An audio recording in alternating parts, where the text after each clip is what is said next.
Boa noite, meus queridos, boa noite, minhas queridas. Sejam todos bem-vindos ao canal Universo da Mulher. Nós estamos começando mais um Evangelho no Lar. Hoje eu quero sugerir a vocês uma proposta diferente.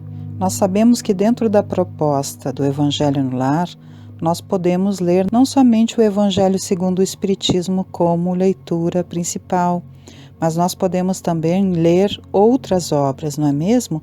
Então, hoje eu quero convidar vocês a lermos juntos, ou se você não tem o livro aí, acompanhe aqui comigo a leitura do livro Boa Nova, psicografado por Chico Xavier, pelo espírito Humberto de Campos. Nós vamos ler o capítulo que fala sobre Maria, porque nós precisamos honrar esse espírito de escol, esse espírito amoroso e maravilhoso que nos honrou também aqui na humanidade, não é mesmo? E através dela, então, nós recebemos o nosso amado Senhor Jesus Cristo sobre a terra. Então, hoje nós vamos honrar esse espírito maravilhoso, a nossa Mãezinha Santíssima. Recordando, meus queridos, que aí quando nós vamos ler esse capítulo do livro Boa Nova, nós vamos ver que o título de Mãe Santíssima não é, como algumas pessoas acreditam ser, criado pela Igreja Católica.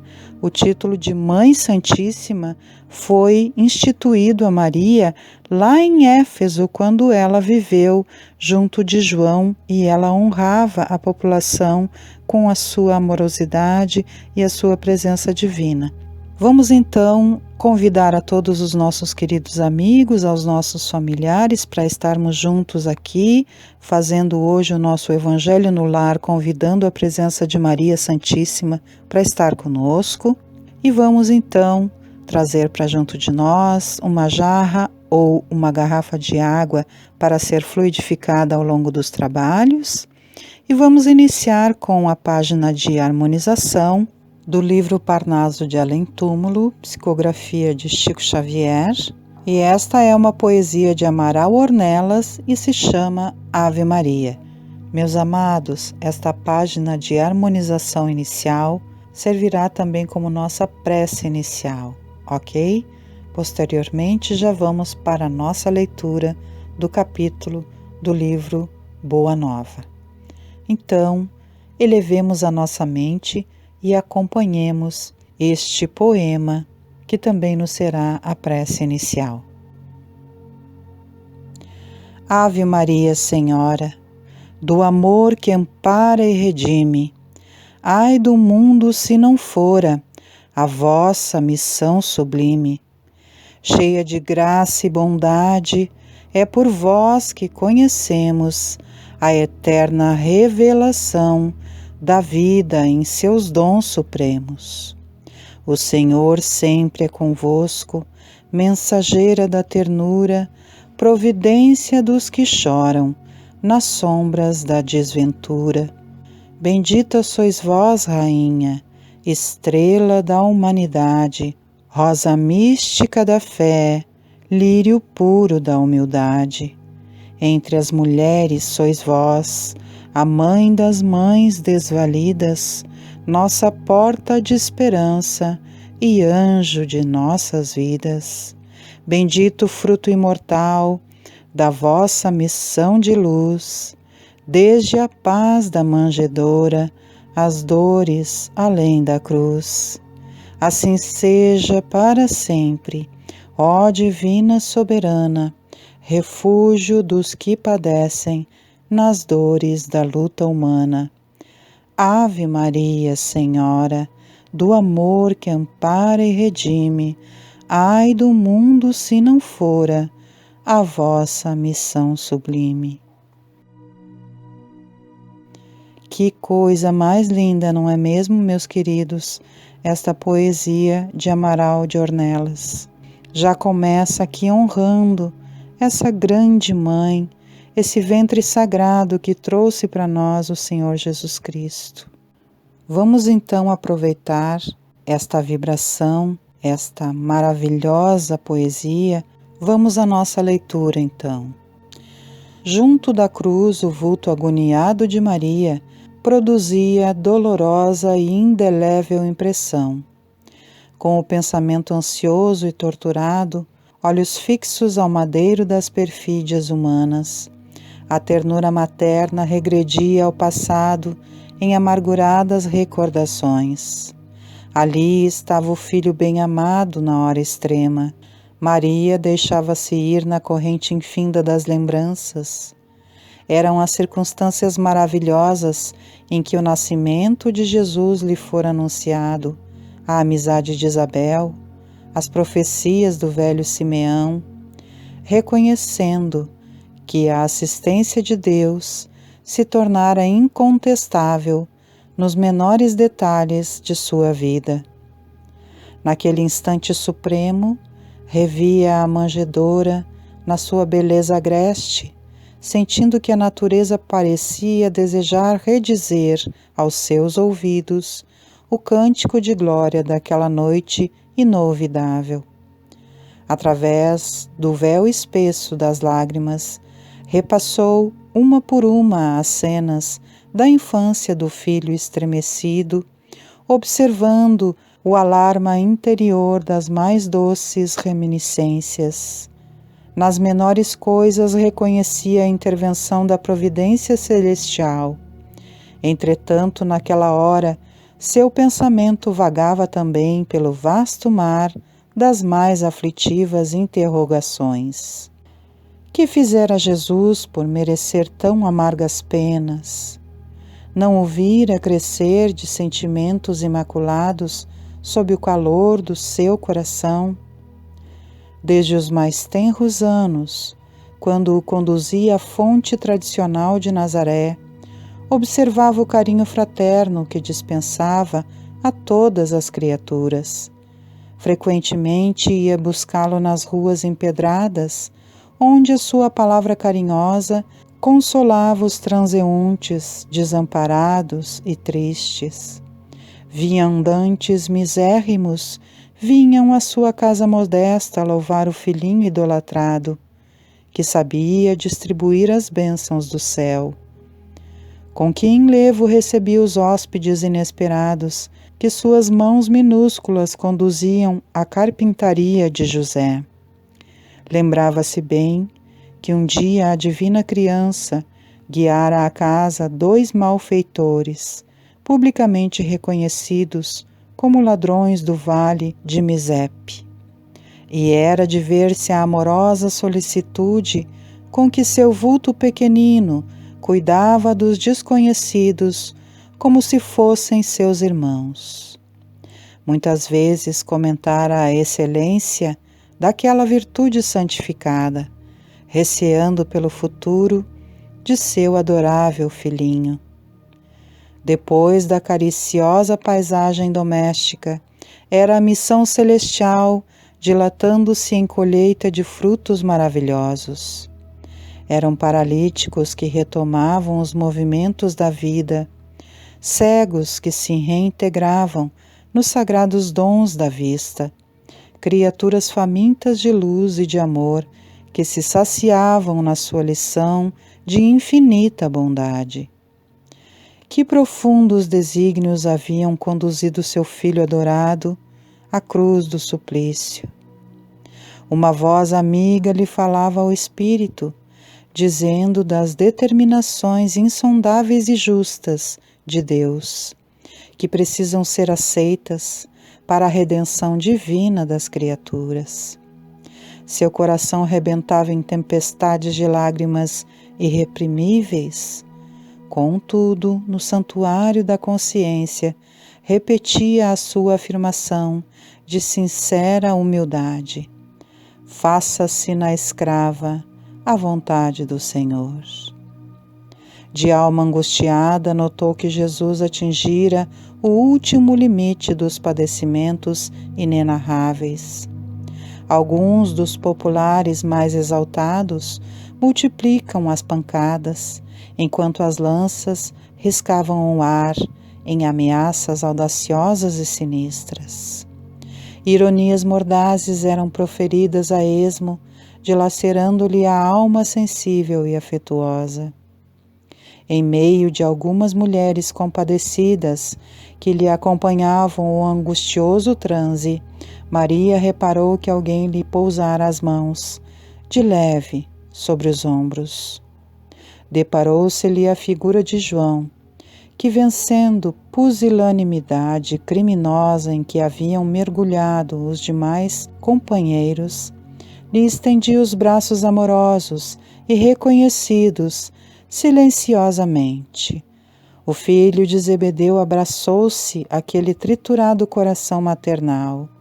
Maria deixou-se enlaçar pelo discípulo querido e ambos, ao pé do madeiro, em gesto súplice, buscaram ansiosamente a luz daqueles olhos misericordiosos no cúmulo dos tormentos. Foi aí que a fronte do divino supliciado se moveu vagarosamente, revelando perceber a ansiedade daquelas duas almas em extremo desalento. Meu filho, meu amado filho, exclamou a mártir em aflição, frente serenidade daquele olhar de melancolia intraduzível. O Cristo pareceu meditar no auge de suas dores, mas como se quisesse demonstrar no instante derradeiro a grandeza de sua coragem e a sua perfeita comunhão com Deus, replicou com significativo movimento dos olhos vigilantes: Mãe, eis aí teu filho. E dirigindo-se de modo especial, com um leve aceno ao apóstolo, disse: Filho, eis aí tua mãe. Maria envolveu-se no véu de seu pranto doloroso, mas o grande evangelista compreendeu que o Mestre, na sua derradeira lição, ensinava que o amor universal era o sublime coroamento de sua obra. Entendeu que no futuro a claridade do reino de Deus revelaria aos homens a necessidade da cessação de todo egoísmo e que no santuário de cada coração deveria existir a mais abundante cota de amor, não só para o círculo familiar, senão para todos os necessitados do mundo, e que no templo de cada habitação permaneceria a fraternidade real, para que a assistência recíproca se praticasse na terra, sem serem precisos os edifícios exteriores consagrados a uma solidariedade claudicante. Por muito tempo, conservavam-se ainda ali, em preces silenciosas, até que o Mestre, exânime, fosse arrancado à cruz, antes que a tempestade mergulhasse a paisagem castigada de Jerusalém num dilúvio de sombras. Após a separação dos discípulos, que se dispersaram por lugares diferentes para a difusão da Boa Nova, Maria retirou-se para Bataneia, onde alguns parentes mais próximos a esperavam com especial carinho. Os anos começaram a rolar silenciosos e tristes para a angustiada saudade de seu coração. Tocada por grandes dissabores, observou que em tempo rápido as lembranças do filho amado se convertiam em elementos de ásperas discussões entre os seus seguidores. Na Bataneia, pretendia-se manter uma certa aristocracia espiritual por efeito dos laços consanguíneos que ali a aprendiam, em virtude dos elos que a ligavam a José. Em Jerusalém, degladiavam-se os cristãos e os judeus, com veemência e acrimônia. Na Galiléia, os antigos cenáculos simples e amoráveis da natureza estavam tristes e desertos. Para aquela mãe amorosa, cuja alma digna observava que o vinho generoso de Cana se transformara no vinagre do martírio, O tempo assinalava sempre uma saudade maior no mundo e uma esperança cada vez mais elevada no céu. Sua vida era uma devoção incessante ao rosário imenso da saudade, às lembranças mais queridas. Tudo que o passado feliz edificara em seu mundo interior revivia na tela de suas lembranças, com minúcias somente conhecidas do amor, e lhe alimentavam a seiva da vida. Relembrava o seu Jesus pequenino, como naquela noite de beleza prodigiosa em que o recebera nos braços maternais, iluminado pelo mais doce mistério. Figurava-se-lhe escutar ainda o balido das ovelhas que vinham apressadas a cercar-se do berço que se formara de improviso, e aquele primeiro beijo feito de carinho e de luz. As reminiscências envolviam a realidade longínqua de singulares belezas para o seu coração sensível e generoso. Em seguida, era o rio das recordações, desaguando sem cessar na sua alma rica de sentimentalidade e ternura. Nazaré lhe voltava à imaginação com as suas paisagens de felicidade e de luz. A casa singela, a fonte amiga, a sinceridade das afeições, o lago majestoso e, no meio de todos os detalhes, o Filho adorado, trabalhando e amando, no erguimento da mais elevada concepção de Deus entre os homens da terra. De vez em quando, parecia vê-lo em seus sonhos, repletos de esperança. Jesus lhe prometia o júbilo encantador de sua presença e participava da carícia de suas recordações. A esse tempo, o filho de Zebedeu, tendo presentes as observações que o mestre lhe fizera da cruz, surgiu na Bataneia, oferecendo àquele espírito saudoso de mãe o refúgio amoroso de sua proteção.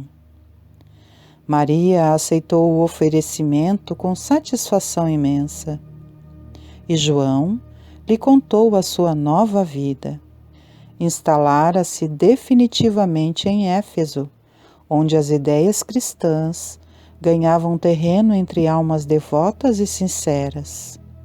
Nunca olvidara as recomendações do Senhor, e no íntimo guardava aquele título de filiação como das mais altas expressões de amor universal para com aquela que recebera o Mestre nos braços veneráveis e carinhosos. Maria escutava-lhe as confidências num misto de reconhecimento e de ventura. João continuava a expor-lhe os seus planos mais insignificantes. Levá-la-ia consigo, andariam ambos na mesma associação de interesses espirituais. Seria seu filho desvelado, enquanto que receberia de sua alma generosa a ternura maternal nos trabalhos do Evangelho. Demorara-se a vir, explicava o filho de Zebedeu, porque lhe faltava uma choupana onde se pudessem abrigar. Entretanto, um dos membros da família real de Adiabene, convertido ao amor do Cristo, lhe doara uma casinha pobre ao sul de Éfeso, distando 3 léguas aproximadamente da cidade. A habitação simples e pobre demorava num promontório, de onde se avistava o mar. No alto da pequena colina, distante dos homens e no altar imponente da natureza, se reuniriam ambos para cultivar a lembrança permanente de Jesus. Estabeleceriam um pouso e refúgio aos desamparados, ensinariam as verdades do Evangelho a todos os espíritos de boa vontade, e como mãe e filho, iniciariam uma nova era de amor na comunidade universal. Maria aceitou alegremente. Dentro de breve tempo, instalaram-se no seio amigo da natureza, em frente do oceano. Éfeso ficava pouco distante, porém todas as adjacências se povoavam de novos núcleos de habitações alegres e modestas. A casa de João, ao cabo de algumas semanas, se transformou num ponto de assembleias adoráveis, onde as recordações do Messias eram cultuadas por espíritos humildes e sinceros. Maria externava as suas lembranças. Falava dele com maternal enternecimento, enquanto o apóstolo comentava as verdades evangélicas, apreciando os ensinos recebidos. Vezes inúmeras a reunião somente terminava à noite alta, quando as estrelas tinham maior brilho. E não foi só. Decorridos alguns meses, grandes fileiras de necessitados acorriam ao sítio singelo e generoso. A notícia de que Maria descansava agora entre eles espalhara-se um clarão de esperança por todos os sofredores. Ao passo que João pregava na cidade as verdades de Deus, ela atendia no pobre santuário doméstico aos que procuravam, exibindo-lhes suas úlceras e necessidades. Sua choupana era então conhecida pelo nome de Casa da Santíssima. O fato tivera origem em certa ocasião, quando um miserável leproso, depois de aliviado em suas chagas, lhe osculou as mãos reconhecidamente, murmurando: Senhora, sois a mãe de nosso Mestre e nossa Mãe Santíssima. A tradição criou raízes em todos os espíritos. Quem não lhe devia o favor de uma palavra maternal nos momentos mais duros? E João consolidava o conceito, acentuando que o mundo lhe seria eternamente grato, pois fora pela sua grandeza espiritual que o emissário de Deus pudera penetrar a atmosfera escura e pestilenta do mundo para balsamizar os sofrimentos da criatura. Na sua humildade sincera, Maria se esquivava às homenagens afetuosas dos discípulos de Jesus, mas aquela confiança filial com que lhe reclamavam a presença era para sua alma um brando e delicioso tesouro do coração. O título de maternidade fazia vibrar em seu espírito os cânticos mais doces. Diariamente acorriam os desamparados, suplicando a sua assistência espiritual. Eram velhas trôpegas e desenganadas do mundo que lhe ouviam as palavras confortadoras e afetuosas. Enfermos que invocavam a sua proteção, mães infortunadas que pediam a bênção de seu carinho. Minha mãe, diziam uns dos mais aflitos, como poderei vencer as minhas dificuldades? Sinto-me abandonado na estrada escura da vida. Maria lhe enviava o olhar amoroso da sua bondade, deixando nele transparecer toda a dedicação enternecida de seu espírito maternal. Isso também passa, dizia ela carinhosamente. Só o reino de Deus, bastante forte para nunca passar de nossas almas, como eterna realização do amor celestial. Seus conceitos abrandavam a dor dos mais desesperados, desanuviavam o pensamento obscuro dos mais acabrunhados. A igreja de Éfeso exigia de João a mais alta expressão de sacrifício pessoal, pelo que, com o decorrer do tempo, quase sempre Maria estava só, quando a legião humilde dos necessitados descia o promontório desataviado rumo aos lares mais confortados e felizes. Os dias e as semanas, os meses e os anos passaram incessantes, trazendo-lhe as lembranças mais ternas. Quando sereno e azulado, o mar lhe fazia voltar à memória o Tiberíades distante. Surpreendia no ar aqueles perfumes vagos que enchiam a alma da tarde, quando seu filho, de quem nem um instante se esquecia, reunindo os discípulos amados, transmitia ao coração do povo as louçânias da Boa Nova. A velhice não lhe acarretara nem cansaços, nem amarguras. A certeza da proteção divina lhe proporcionava ininterrupto consolo, como quem transpõe o dia em labores honestos e proveitosos. Seu coração experimentava grato repouso, iluminado pelo luar da esperança e pelas estrelas fulgurantes da crença imorredoura. Suas meditações eram suaves colóquios com as reminiscências do filho muito amado. Súbito, recebeu notícias de que um período de dolorosas perseguições se havia aberto para todos os que fossem fiéis à doutrina do seu Jesus divino.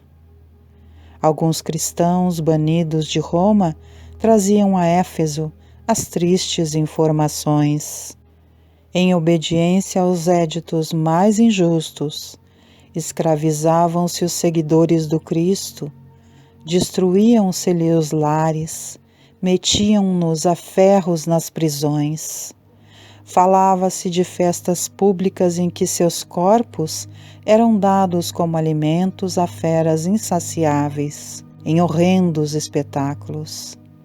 Então, num crepúsculo estrelado, Maria entregou-se às orações, como de costume, pedindo a Deus por todos aqueles que se encontrassem em angústias do coração, por amor de seu filho.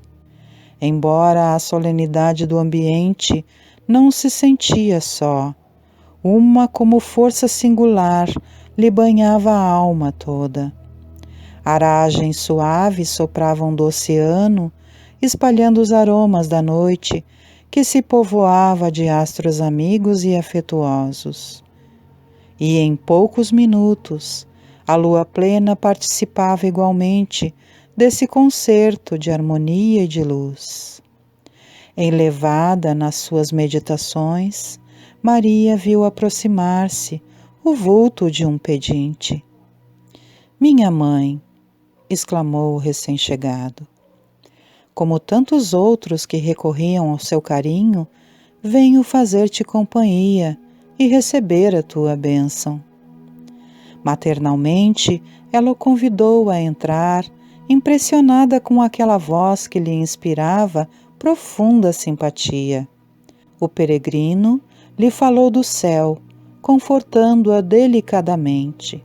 Comentou as bem-aventuranças divinas, que aguardam a todos os devotados e sinceros filhos de Deus, dando a entender que lhe compreendia as mais ternas saudades do coração. Maria sentiu-se empolgada por tocante surpresa. Que mendigo seria aquele que lhe acalmava as dores secretas da alma saudosa com bálsamos tão dulçorosos? Nenhum lhe surgira, até então, para dar. Era sempre para pedir alguma coisa.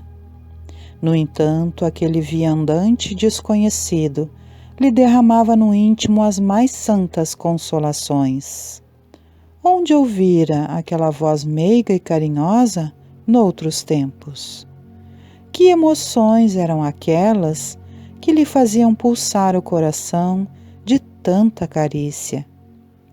Seus olhos se umedeceram de ventura, sem que conseguisse explicar a razão de sua terna emotividade. Foi quando o hóspede anônimo lhe estendeu as mãos generosas e lhe falou com um profundo acento de amor. "Minha mãe, venha aos meus braços."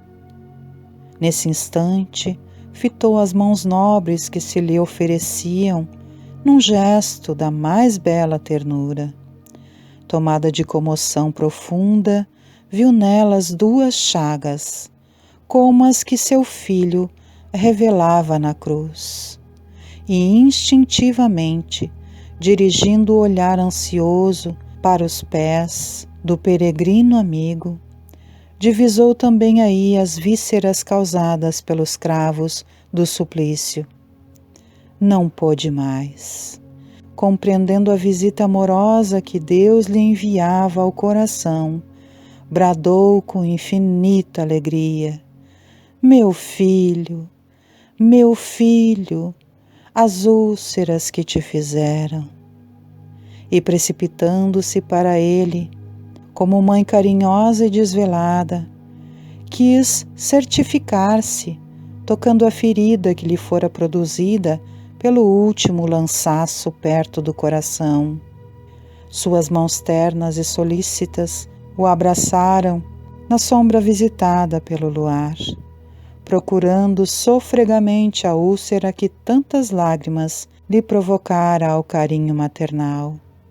A chaga lateral também lá estava, sob a carícia de suas mãos.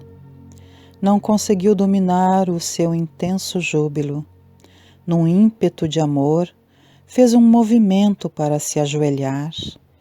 Queria abraçar-se aos pés do seu Jesus e osculá-los com ternura. Ele, porém, levantando-se, cercado de um halo de luz celestial, se lhe ajoelhou aos pés e, beijando-lhe as mãos, disse em carinhoso transporte: sim, minha mãe, sou eu. Venho buscar-te, pois meu Pai quer que sejas no meu reino a rainha dos anjos. Maria cambaleou, tomada de inexplicável ventura. Queria dizer da sua felicidade, manifestar seu agradecimento a Deus, mas o corpo como que se lhe paralisara, enquanto aos seus ouvidos chegavam os ecos suaves da saudação do anjo, qual se a entoassem 1000 vozes cariciosas por entre as harmonias do céu. Ao outro dia, 2 portadores humildes desciam a Éfeso, de onde regressaram com João, para assistir aos últimos instantes daquela que lhes era a devotada Mãe Santíssima. Maria já não falava. Numa inovidável expressão de serenidade por longas horas, ainda esperou a ruptura dos derradeiros laços que a prendiam à vida material. A alvorada desdobrava o seu formoso leque de luz, quando aquela alma eleita se elevou da terra, onde tantas vezes chorara de júbilo, de saudade e de esperança. Não mais via seu filho bem-amado, que certamente a esperaria com as boas-vindas no seu reino de amor. Mas extensas multidões de entidades angélicas a cercavam, cantando hinos de glorificação, experimentando a sensação de se estar afastando do mundo. Desejou rever a Galileia com os seus sítios preferidos. Bastou a manifestação de sua vontade para que a conduzissem à região do lago de Genezaré, de maravilhosa beleza. Reviu todos os quadros do apostolado de seu filho, e só agora, observando do alto a paisagem, notava que o Tiberíades, em seus contornos suaves, apresentava a forma quase perfeita de um alaúde. Lembrou-se então de que naquele instrumento da natureza Jesus cantara o mais belo poema de vida e amor, em homenagem a Deus e à humanidade. Aquelas águas mansas, filhas do Jordão marulhoso e calmo, haviam sido as cordas sonoras do cântico evangélico.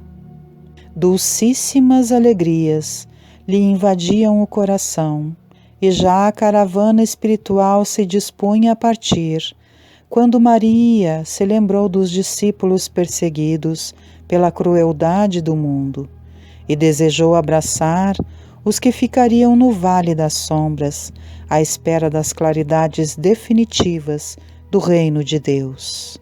Emitindo esse pensamento, imprimiu novo impulso às multidões espirituais que a seguiam de perto.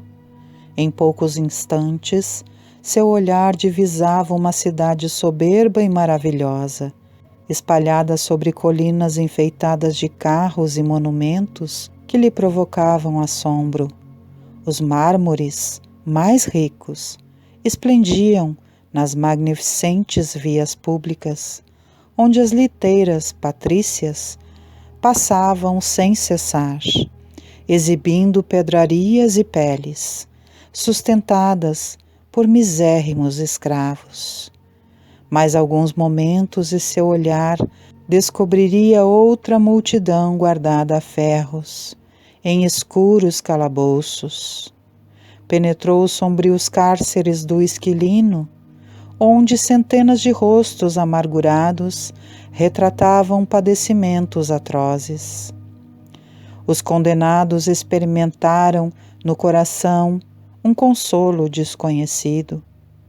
Maria se aproximou de um a um, participou de suas angústias e orou com as suas preces, cheias de sofrimento e confiança. Sentiu-se mãe daquela assembleia de torturados pela injustiça do mundo. Espalhou a caridade misericordiosa de seu espírito entre aquelas fisionomias pálidas e tristes. Eram anciãs que confiavam no Cristo, mulheres que por ele haviam desprezado o conforto do lar, jovens que depunham no Evangelho do Reino toda a sua esperança. Maria aliviou-lhes o coração e, antes de partir, sinceramente desejou deixar-lhes nos espíritos abatidos uma lembrança perene. Que possuía para lhes dar? Deveria suplicar a Deus para eles a liberdade? Mas Jesus ensinara que com ele todo jugo é suave e todo fardo seria leve, parecendo-lhe melhor a escravidão com Deus do que a falsa liberdade nos desvãos do mundo. Recordou que seu filho deixara a força da oração como um poder incontestável entre os discípulos amados. Então, rogou ao céu que lhe desse a possibilidade de deixar entre os cristãos oprimidos a força da alegria. Foi quando, aproximando-se de uma jovem encarcerada, de rosto descarnado e macilento, lhe disse ao ouvido: "Canta, minha filha, tenhamos bom ânimo, convertamos as nossas dores da terra em alegrias para o céu." A triste prisioneira nunca saberia compreender o porquê da emotividade que lhe fez vibrar subitamente o coração. De olhos estáticos contemplando o firmamento luminoso através das grades poderosas, ignorando a razão de sua alegria, cantou um hino de profundo e enternecido amor a Jesus, em que traduzia a sua gratidão pelas dores que lhe eram enviadas, transformando todas as suas amarguras em consoladoras rimas de júbilo e esperança. Daí a instantes, seu canto melodioso era acompanhado pelas centenas de vozes dos que choravam no cárcere, aguardando o glorioso testemunho. Logo a caravana majestosa conduziu ao reino do Mestre a bendita entre as mulheres. E desde esse dia, nos tormentos mais duros, os discípulos de Jesus têm cantado na terra, exprimindo o seu bom ânimo e a sua alegria, guardando a suave herança de nossa Mãe Santíssima. Por essa razão, irmãos meus, quando ouvirdes o cântico nos templos das diversas famílias religiosas do cristianismo, não vos esqueçais de fazer, no coração, um brando silêncio, para que a rosa mística de Nazaré espalhe aí o seu perfume. Este maravilhoso capítulo do livro Boa Nova explica-se por si mesmo, não é mesmo, meus queridos, minhas queridas? Por isso hoje não farei nenhum comentário. Vamos todos juntos refletir sobre esse capítulo maravilhoso que nos fala da Mãe de Jesus, Mãe de toda a humanidade, Nossa Senhora, Nossa Mãe Santíssima Maria de Nazaré. Vamos então à nossa prece final, uma prece que concebi amorosamente a nossa amada Maria Santíssima.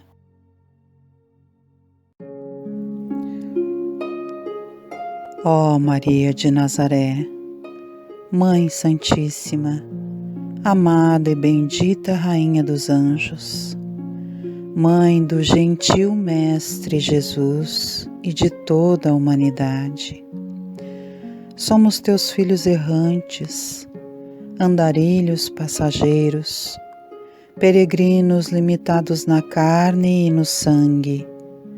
Muitas vezes, por nossa incúria e por nossa invigilância, nos perdemos num mar infindo de dor e de lágrimas, indo e vindo, de lá para cá, sem rumo e sem direção.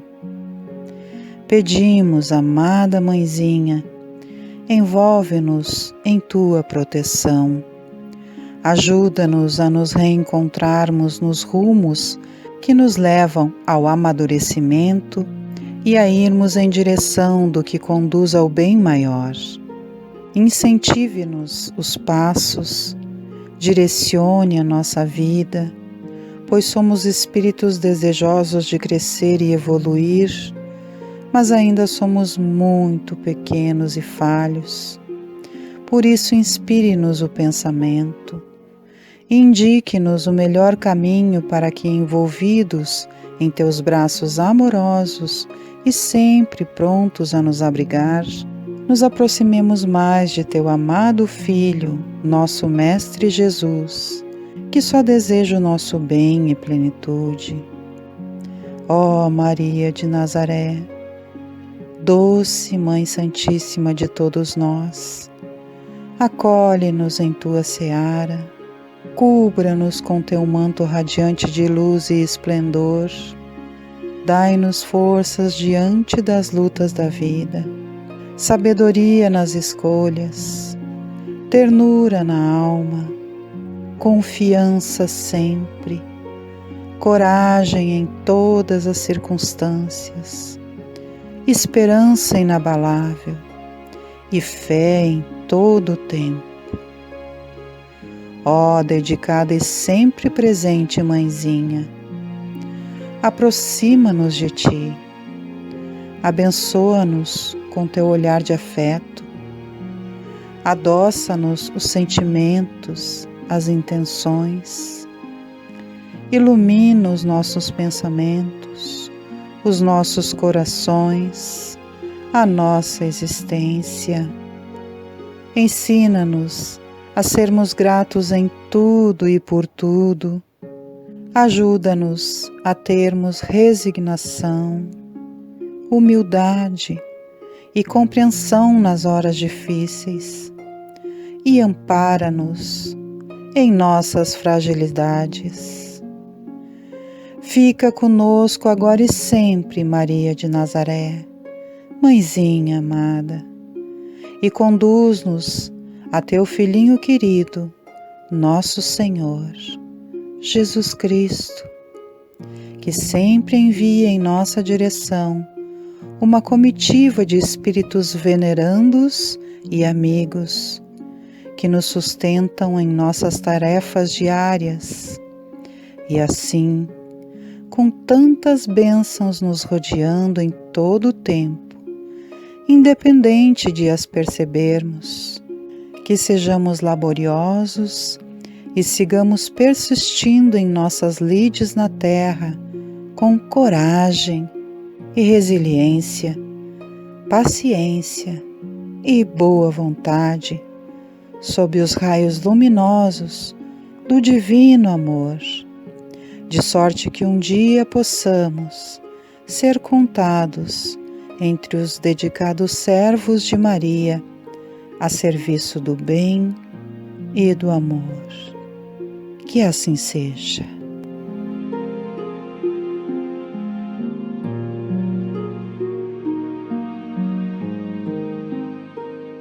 Podem agora beber um pouco da água que foi fluidificada, meus queridos, e guardar o restante para consumir posteriormente durante a semana. Os aguardo para o próximo Evangelho no Lar, na quarta-feira, às 21 horas, e recordo-os de que nós estamos aqui tendo também no canal Universo da Mulher, todas as segundas-feiras, às 19 horas, as aulas do ESG, Ensino Sistematizado da Doutrina Espírita. Venham estar conosco. Gratidão a todos e que Maria de Nazaré, nossa Mãe Santíssima, Jesus Cristo, nosso amado Mestre e Companheiro, e toda a espiritualidade maior possa nos abençoar sempre. Até um próximo momento. Paz, luz e gratidão, queridos.